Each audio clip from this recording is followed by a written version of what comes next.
matukio. Moja ni matengenezo ya kanisa, reformation.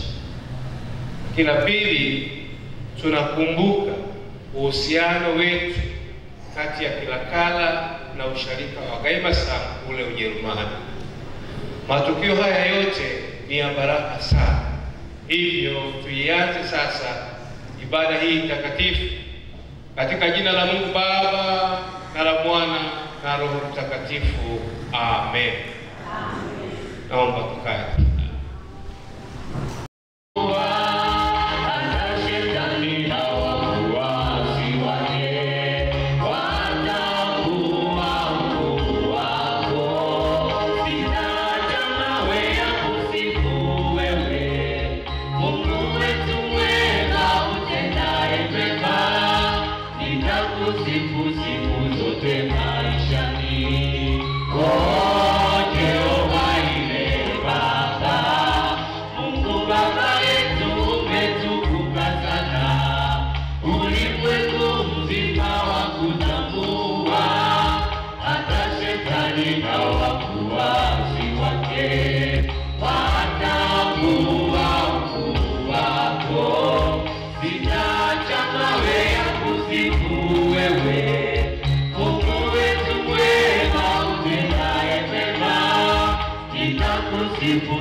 Watu wake, watakuwa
Sayuni ikasema, huyu alizaliwa humo na yeye aliye juu.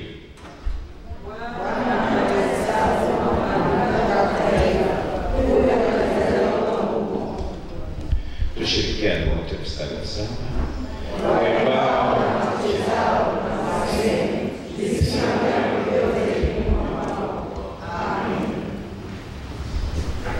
Tuombe.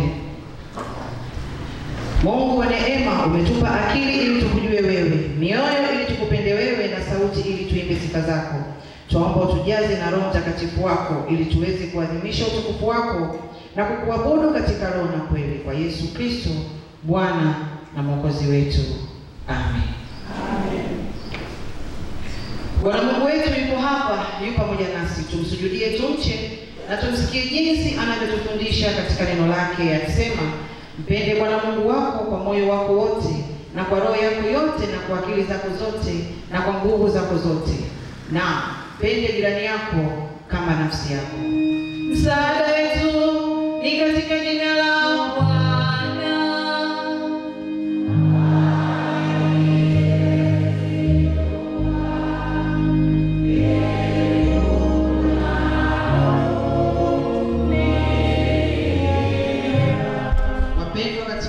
Tukisema kwamba hatuna dhambi, tunajidanganya wenyewe na wala kweli haimo mwetu. Lakini tukiziungama dhambi zetu, yeye ni mwaminifu na wa haki, hata tuondolee dhambi zetu na kutusafisha na udhalimu wote. Kwa hiyo wapendwa katika Bwana, fungueni mioyo yenu, tumuungamie Mungu dhambi zetu tukitumia ungamo la kwanza. Tuungame tukisema, Mungu Mwenyezi, Baba wa rehema, mimi ni maskini na dhaifu na kuzaliwa katika hali ya dhambi, na ungama mbele zako dhambi zangu zote nilizozifanya kwa kuwaza, kwa kunena na kwa kutenda. Nimekasirisha mara kwa mara, nimestahili adhabu yako hapa duniani na hata milele. Lakini nazidia dhambi zangu na kutubu kweli na kusema kwa neema yako iliyokuu, unihurumie na kuniokoa. Mimi ni maskini na mwenye dhambi. Ee Bwana, unisamehe dhambi zangu zote, unipe nguvu ya Roho Mtakatifu wako, nishike mwenendo mpya. Amen. Wapendwa watu wa Mungu, ungamo hili likiwa ni la kweli, na mkitaka kwa moyo wote msamaha wa dhambi kwa ajili yake Yesu Kristo, basi kwa nguvu ya neno lake na kwa agizo la Bwana wetu Yesu Kristo, ninawatangazia ya kuwa Mungu kwa neema yake ametusamehe dhambi zetu zote. Kwa jina la Mungu Baba na la Mwana na Roho Mtakatifu. Amen. Mungu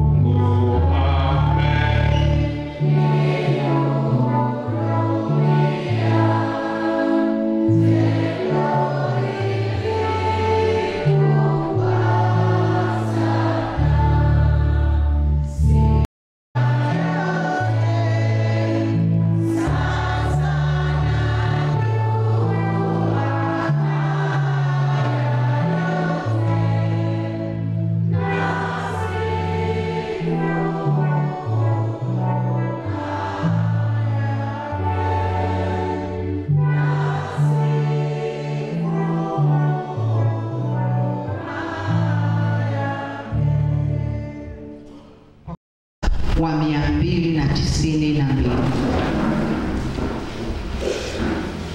ukurasa wa 292. Mungu kwetu sisi ni kimbilio na nguvu,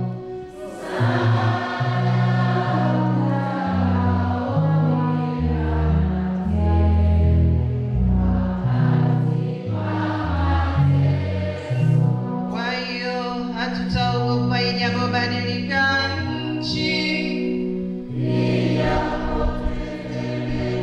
Milima moyoni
kwamba mahali ni pazuri.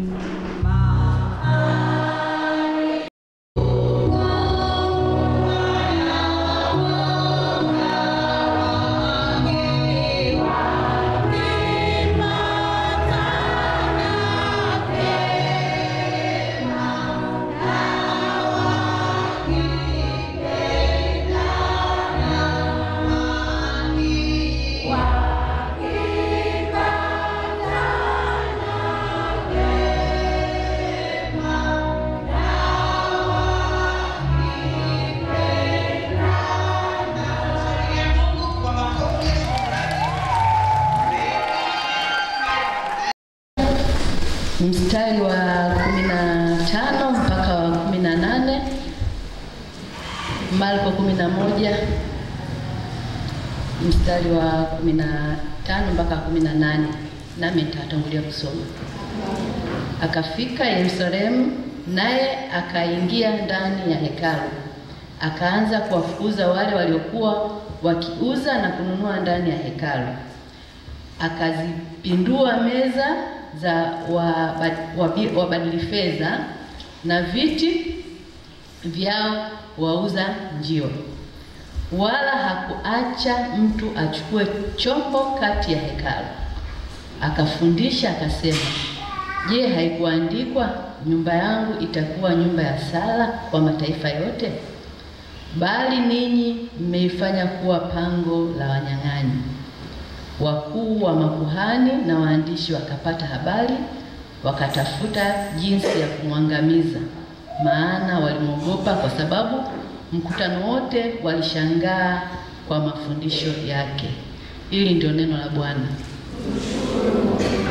Neno la Mungu liwe taa ya miguu yetu, litumulikie popote tutakapokuwa. Tuimbe neno la Mungu takata. Neno la Mungu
inayotuunganisha sisi na Wakristo wote duniani, imani ya mitume, tukiri tukisema, namwamini Baba pekee, Bwana wetu, aliyechukuliwa mimba kwa uwezo wa Roho Mtakatifu, akazaliwa na Bikira Maria, akateswa zamani za Ponto Pilato, akasulubiwa, akafa, akazikwa, akashuka kuzimu, siku ya tatu akafufuka kutoka kwa wafu, akapanda mbinguni, ameketi mkono wa kuume wa Mungu Baba Mwenyezi. Kutoka huko atakuja kwa hukumu walio hai na wafu. Namwamini Roho Mtakatifu, kanisa takatifu la Kristo, lililo moja tu, ushirika wa watakatifu, ondoleo la dhambi, kufufuliwa kwa mwili na uzima wa milele. Amen. Kanisa tukae. Sisi tunamtolea Mungu.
Mbele za Mungu. Tangazo la kwanza, tunamshukuru Mungu alitupa uzima na afya na kutuweza kujumuika pamoja leo kwenye ibada hii takatifu. Baraka za Mungu ziwe nasi leo tena tunapomwabudu Mungu wetu. Wapo kati yetu kuna wageni au wale ambao ni mara ya kwanza kuabudu katika usharika huu, tunaomba wasimame wajitambulishe ili washarika wa Kristo waweze kukaribisha. Lakini wale ambao ni wageni wa Baba Askofu mteule watatambulishwa rasmi kwa kufuata itifaki. Lakini wale wageni wengine ambao wametutembelea siku ya leo tunawakaribisha kama wapo wasimame. Karibu. Inaanza saa 1 asubuhi hadi saa 2:30 asubuhi. Tuna ibada ya pili saa 4 hadi saa 5:30 asubuhi. Lakini shule ya watoto ya Jumapili ni saa 2:30 hadi saa 4 asubuhi. Tunavyo vipindi vya neno la Mungu katikati ya wiki. Fellowship ni kila Jumapili saa 10 hadi saa 12. Morning Glory ni kila Jumatatu hadi Ijumaa saa 11:30 hadi saa 1 asubuhi. Na Evening Glory ni kila siku ya Jumatatu na Ijumaa saa 11 mpaka saa 12 jioni. Ibada za jumuiya ni kila Jumamosi saa 12 hadi saa 1, na kwaya zetu zinakutana kwa mazoezi ya uimbaji kwa ratiba walizojipangia wenyewe. Wazee wa zamu leo na wiki yote hii, ibada ya kwanza ilipaswa kwa Vivian Hiza na Upendo Soka, lakini kwa mimi Maimu. Lakini pia tunasaidia na Lawrence Kihoza. Na wiki ijayo wazee wa zamu watakuwa ibada ya kwanza Enigenza Mchome na Labani Kihongos, na ibada ya pili itakuwa Ikunda Terry na Exaudi Minja. Mahudhurio na matoleo ya wiki iliyopita, ibada ya kwanza wanawake walikuwa 42, wanaume walikuwa 30, jumla yao 72. Ibada ya pili wanawake walikuwa 2, wanaume 3, jumla yao 5. Shule ya Jumapili walikuwa 43, hivyo kufanya jumla ya Wakristo waliofika kumwabudu Mungu Jumapili iliyopita kuwa 120. 82,250, shukrani ya wiki 1,408, ahadi ya Mkristo 1,190, ahadi ya jengo 1,90, collect shilingi 500, shule ya Jumapili 18,450, mvumo shilingi 83,900, jumla baada ya kwanza ilikuwa 665,900. Baada ya pili madalo sharika shilingi 3,700, shukrani ya wiki 4,600, mvumo shilingi 2,000, madeni mbalimbali 67,500, jumla 77,800. Jumla sadaka zote ilikuwa 743,700. Toa sadaka maalum 239,350 na utoa projection 150. Baki kwa matumizi ya usharika ilikuwa 354,350. Mungu awabariki wote mliomtolea kwa moyo mkunjufu. Sadaka zetu leo utakuwa na sadaka madalo ya usharika wote mmeshaitoa, shukrani ya wiki, ahadi ya Mkristo na jengo, na sadaka ya KKKT pia imeshatolewa, alafu pia shukrani ya pekee. Tangazo la 9 linahusu sadaka za mitaa zinazofanywa katika usharika. Baraza la wazee na washirika wote wa Biblia na Bwana na wasalimu katika jina la Bwana wetu Yesu Kristo. Mwanzo nilitaka kuinuka, mchungaji akaniambia usiinuke, maana kuna protocol. Akasema usharika niliozoea, sasa kuna protocol. Nakushukuru sana kunikumbusha haya, maana mimi nikajibiwa niko nyumbani, na mtu akiwa nyumbani bwana ana uhuru, anaingia nyumba yote, usipomzuia ataleta shida kweli. Mimi nakushukuru sana sana kwa kunirudisha kwenye mstari. Wapendwa washirika wenzangu, leo tulikuwa pia tuna msaidizi wa askofu Mchungaji Peter Makala. Kwa bahati nzuri ni kwamba nilialikwa kule Ngelengele kwenye changizo kwa ajili ya ujenzi wa kituo cha watoto. Sasa baada ya kuwasiliana na mchungaji tarehe 26, ni siku ya kuagana, lakini siku ya urafiki wetu kati ya Gaio sana na Kilakala, tukasema na sisi siku hii tuitumie kwa ajili ya kutoa shukrani mahali hapa. Mahali hapa Mungu ametenda makuu kwa ajili yetu. Kwa hiyo nikamwomba mchungaji Makala yeye sasa niwakilishe kwa mgeni rasmi kule jimbo la Ngelengele. Nimshukuru sana katibu mkuu kwa salamu ambazo amezitoa za kanisa, na sisi tunaendelea kumshukuru Mungu sana. Na mimi nimekuwa mashahidi sasa, hata Esther nimemwona ameanza kuchangamka vizuri. Haya ni matokeo ya maombi yenu. Mmekuwa baraka sana mkituombea kila wakati, na sasa tunaendelea kuimarika kwa afya. Tunamshukuru Mungu sana. Niwashukuru sana washirika wote mliopata neema na kibali hiki cha kuja kuungana nasi katika ibada hii ya kumshukuru Mungu kwa matendo makuu aliyotenda. Leo tunapoadhimisha siku ya matengenezo ya kanisa, niwaombe sana Wakristo. Hii mafundisho potofu yanakuja kwa sababu sisi wenyewe hatulifahamu neno la Mungu. Na kama ufahamu kitu mwingine kukuwekea mambo potofu ni rahisi sana. Hivyo wito wangu kwenu ninyi nyote, tupate nafasi ya kushiriki na kujifunza vipindi vya Biblia, kujifunza Biblia kwa undani zaidi, ili tulijue neno la Mungu vizuri, na kwa njia hiyo hatutapotoshwa. Martin Luther amekuwa mwasisi nzuri aliyetetea kanisa kwa nguvu sana, hasa anapoona mafundisho potofu ya Biblia. Niwaombe sana wafundishe watoto wetu neno la Mungu, lakini na sisi tujifunze neno la Mungu. Na tukijifunza neno la Mungu kwa uaminifu, tunayo silaha ya kweli. Hatukaribishwa na mafundisho haya. Baba Askofu Ole Ndegea alisema ni vibunga. Kuna vibunga vingi vinakuja vinapita, lakini tusimame katika neno la Mungu. Lakini jambo kusherehekea mahusiano yetu kati ya Kilakala na Gailasa, tuendelee kuongea mahusiano haya. Tumekuwa na mahusiano na watu wa nje, lakini tuweke na mahusiano pia hata na majirani zetu na ndugu zetu. Tuna mahusiano na sharika nyingine za ndani ya nchi yetu, maana na hao pia siku kama hii inakuwa siku yetu. Mimi nimemshukuru sana mwenyekiti wetu wa uhusiano, anaendelea kusimamia hili. Mimi nimebarikiwa sana sana kwamba endeleeni sasa kupanua wigo zaidi ndani. Kwa bahati nzuri mchungaji ametuwekea mahusiano mazuri na wale wenzetu wa kutoka pale Gairo. Siku hii ilikuwa ni siku nzuri na wao kwao ya kuja kujifunza, lakini mama wakati fulani mlienda kule Malamba, si ndio? Tulitegemea hata mjumbe mmoja kutoka Malamba angekwepo mahali kama hapa kuungana na sisi. Kwa hiyo popote tutakapoanzisha mahusiano, hebu tuendelee kuimarisha kwa nguvu zaidi. Lakini mwisho ni kwamba sasa taifa letu Mungu ametupa zawadi kubwa sana.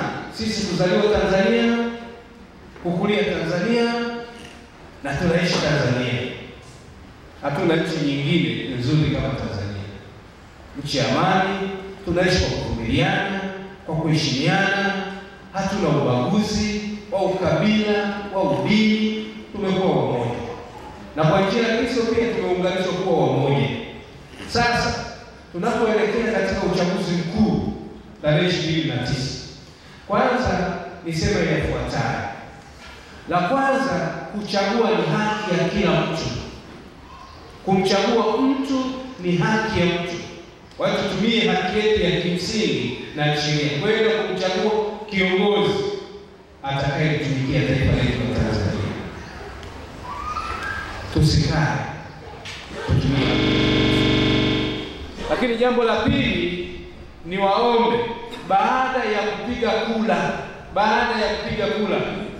hebu pata nafasi ya kutulia nyumbani wewe na familia yako. Kuna wengine kwa wahuni wasije wakatumia nafasi hii kwa ajili ya kuchafua jambo lolote. Hebu kaeni nyumbani, piga kura yako, umemchagua kiongozi wako, kaa nyumbani. Lakini jambo la tatu, tuombee amani ikipotea hatutaweza kukaa kama tulivyokaa leo.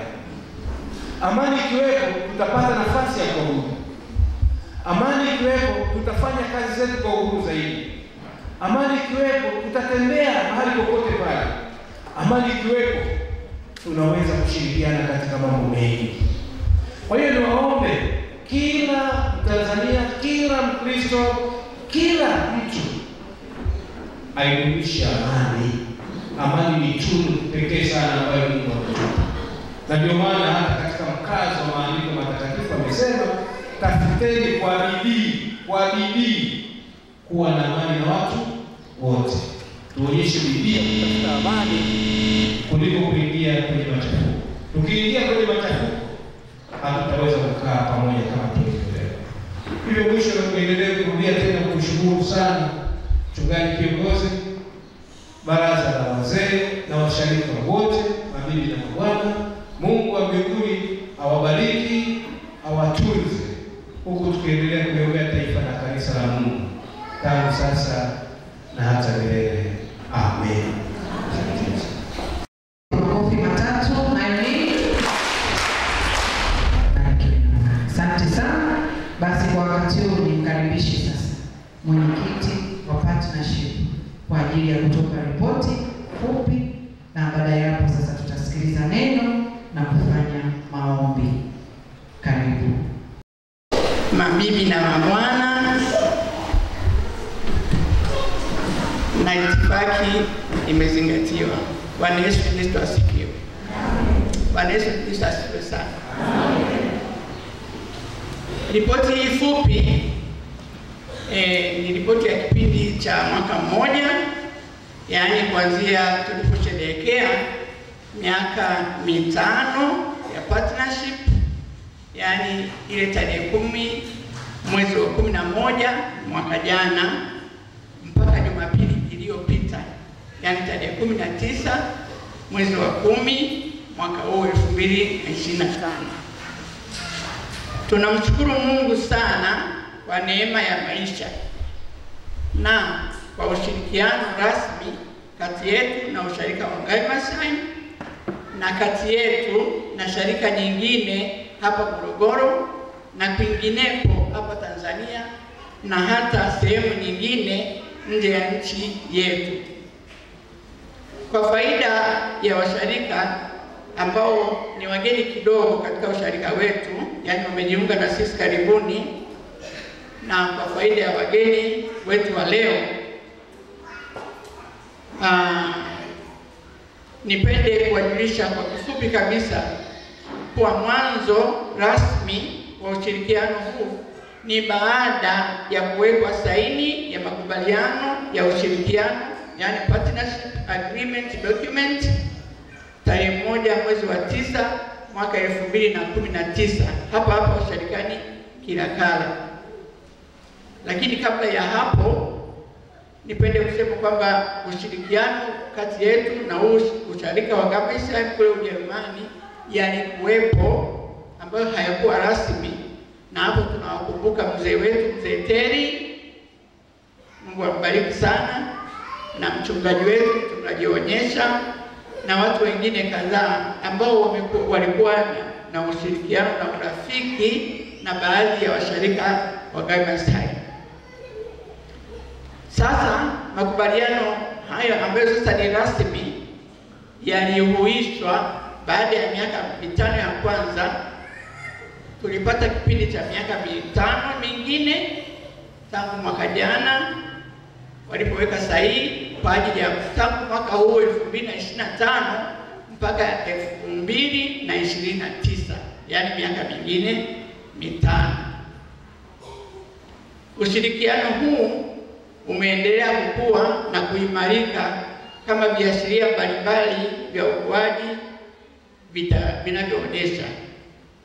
Na kwa Jumapili ya leo tumechagua neno kama linavyosomeka pale juu, ambao ni utume wetu mkuu kama Wakristo. Kwa kawaida huwa tunapeana zamu nani watume neno la siku, na kwa mwaka huu ilikuwa zamu yetu Kilakala, tukachagua neno hili la utume mkuu na tukalibadilisha kidogo kwa maana ya linavyosomeka. Ni neno lile lile la kutoka Mathayo na pia Marko 1:16 mpaka 20, na tukalipa kichwa hicho kinachosomeka pale kwamba uinjilisti na ufuasi katika urafiki. Jambo ni lile lile, utume ni ule ule, tumebadilisha kidogo kwa urafiki wetu ili liendane na urafiki, tuwe na dhumuni kuu ya makubaliano haya ambayo ni pamoja na kuhusika katika kazi ya kueneza injili ya Yesu Kristo kwa kuendelea kufahamiana na kwa njia ya kuombeana na kubadilishana taarifa na habari mbalimbali hasa za maendeleo ya shirika zetu. Pia kuwa na mawasiliano endelevu hususan baina ya vijana, kuwa na ziara ya shirika zetu mara moja kwa miaka 2, kuwa na ibada za pamoja kama hii tunayoifanya leo, na kuwa na shughuli za kidiakonia ikiwa ni pamoja na kuchangia jitihada za elimu kwa baadhi ya washarika. Naomba niseme kidogo baadhi ya mafanikio mpaka sasa hivi. Kwanza, tumeendelea kufahamiana na kujenga urafiki kama usharika, lakini na hasa kati ya washarika binafsi. Jambo hili limeendelea kuonekana kwamba tumeendelea kufahamiana na kujenga urafiki binafsi. Tumeendelea kubadilishana mahubiri na maombi angalau wakati wa Jumapili ya uhusiano kama tulivyofanya leo na miaka ya nyuma.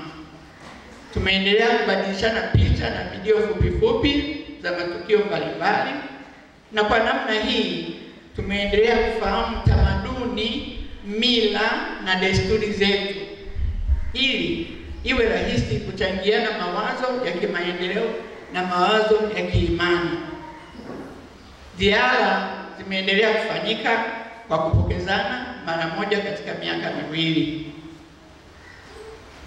Fanikio lingine ni huu mfuko ambao tumeuita jina The Light of Knowledge au nuru ya maarifa. Mfuko huu uliundwa tangu mwaka jana na mpaka sasa mfuko huu wa elimu umechangia elimu kwa vijana 15 wa usharika huu, 6 wakiwa ni wa kike na 9 wa kiume. Siku chache zijazo tutaanza kuwatangazia washarika kutuma maombi ya kusaidiwa kwa awamu ya pili kutoka katika mfuko huu. Baadhi ya mipango ya baadaye, tunapanga kuendeleza shughuli zote ambazo zimeainishwa hapo juu na hususan kutoa msaada wa elimu kwa vijana wenye uhitaji mkubwa. Pia tunamuomba Mungu sana atuwezeshe kubuni njia nyingine mbalimbali za kukuza na kuendeleza mfuko huu, ikiwa ni pamoja na kuwapata wachangiaji wenyeji wa hapa usharikani Kilakala, wachangiaji wa Tanzania na wachangiaji kwingineko nje ya nchi. Shukrani. Kwa niaba ya kamati ya uhusiano ambayo ni kamati ya watu 6, ninapenda kushukuru sana uongozi wa diocese ambayo ushirikiano na uhusiano huu tunakuwa chini ya ule mwavuli mkubwa wa diocese. Bila wao kutuwekea sahihi, hakuna kitu kinachoweza kufanyika. Tunaushukuru sana uongozi wa usharika kwa maana ya mchungaji kiongozi na washarika na wazee wa baraza ambao wamekuwa wakitutia moyo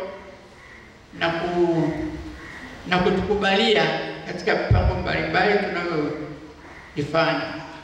Zaidi kabisa napenda kuwashukuru washarika wote, washarika zote mbili, yani Kilakala na Gaimasai, ambao wamedumisha ushikamano na ushirikiano kila tulipohitajika kufanya hivyo.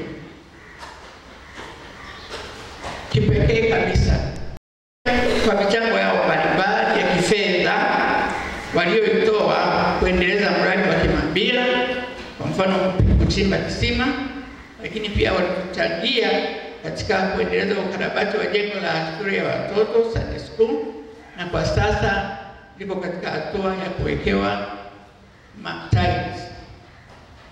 Pia kuchangia mfuko wa elimu, yani nuru ya maarifa. Tunaomba baraka za Mungu ziwe pamoja na kila mtu aliyehusika kufanikisha mahusiano haya. Mungu awabariki. Asanteni kwa kunisikiliza. Amina. Naitwa Doris Matovela na ni mwenyekiti wa uhusiano. Ninaomba wajumbe wa uhusiano walipo popote, naomba wasimame. Ndugu Dafa, Mrs. Margaret Levy, Nikondateni, na tumepata wajumbe wengine hivi karibuni, mjumbe Mwidete Mabwalwa na mjumbe Antilina simama. Asanteni sana, tumeshirikiana vizuri na mpaka sasa hivi tuna chochote ambacho tumefanikisha ni kwa sababu ya ushirikiano, kwanza kwa washarika, lakini wajumbe wenzangu katika kamati ya uhusiano. Mungu awabariki sana. Asante sana. Muombe mama mchungaji Mduma na mama mchungaji Onyesha waje hapa.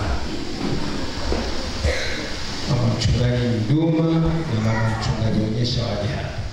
Mkutano huu kati ya usharika wa Kilakala na Gaimasai. Mwenyekiti, naomba niukabidhi kwa njia ya kumpa Biblia ili kuonyesha kwamba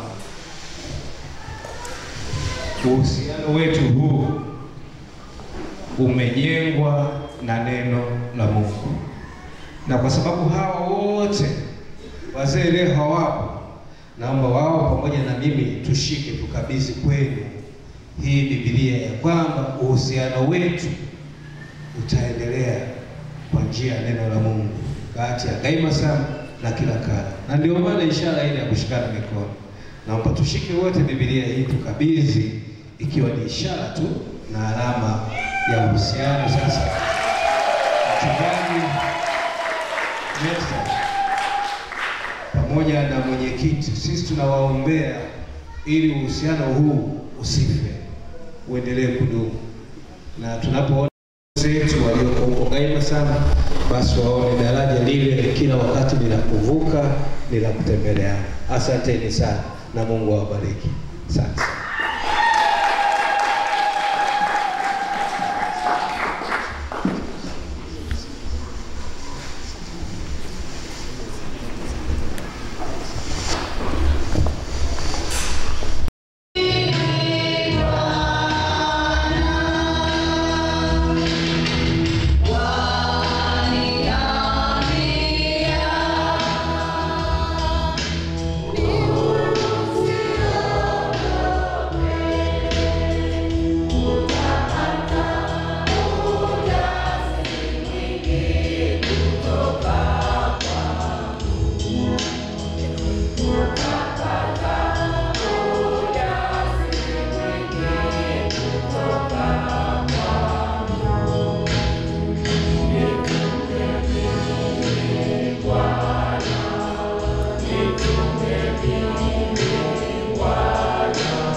makofi mengi kwa wapare na yale ya tatu nayo ni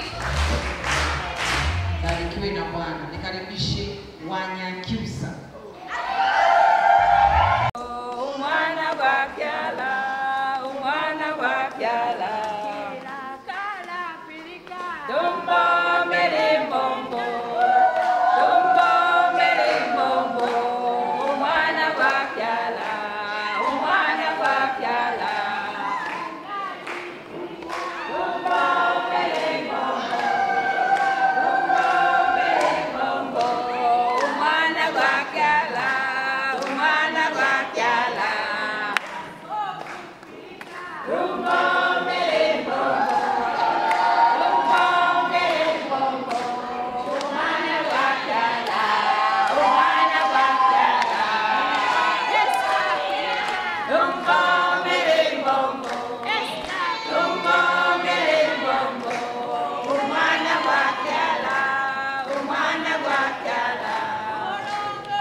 Wako tunakuja mbele zako Bwana tukisema asante.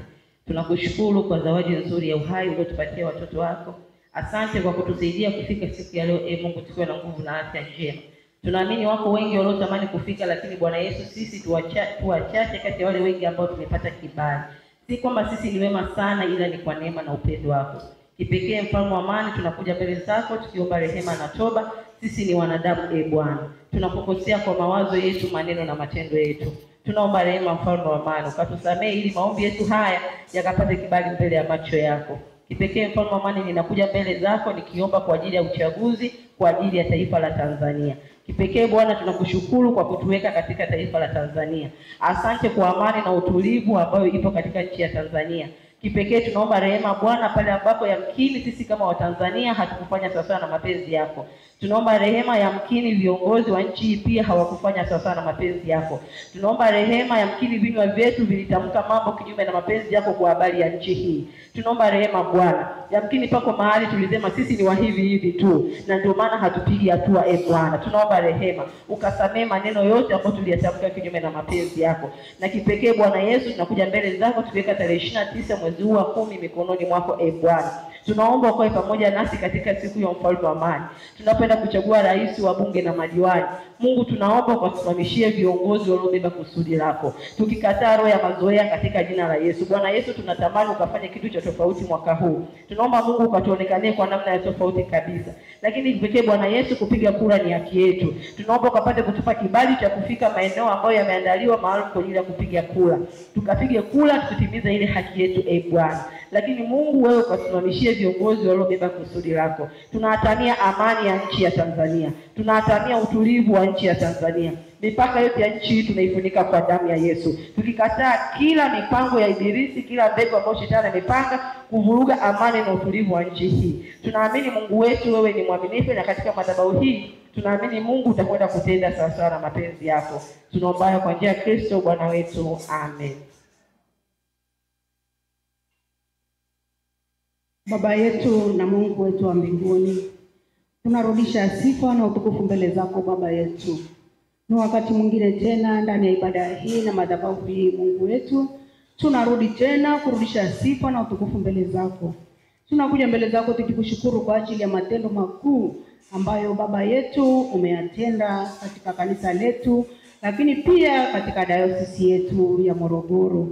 Tunakushukuru kwa ajili ya viongozi wakuu Dr. Pindua na Mchungaji Makala ambao wameteuliwa kuwa viongozi wa dayosisi yetu. Baba yetu na Mungu wetu wa mbinguni, tunajikabidhi mikononi mwako na tunawakabidhi hawa viongozi mikononi mwako. Tunaomba ukawajalie afya njema wakati huu wanakiendelea kuandaa kwa ajili ya siku ya tukio kuu la kusimikwa kwao. Linda afya zao Baba yetu na Mungu wetu, kwa sababu sasa ni wakati ambao maandalizi ya siku hii kuu tarehe 9 mwezi wa 11 2025, yapo maandalizi ambayo yanafanyika Tunaomba pia utupatie hekima na nguvu za kuandaa na kushiriki katika matukio ya kidini yatakayojenga imani zetu na kutuleta pamoja kwa umoja wa kiroho. Bwana, tupe mioyo ya kusaidiana na kushauriana na kupeana moyo katika changamoto za maisha na huduma. Mwisho, tunakushukuru Mungu wetu kwa kutuwezesha kushirikiana kwa amani na upendo. Tunajua kuwa ulipo upendo ndipo ulipo wewe.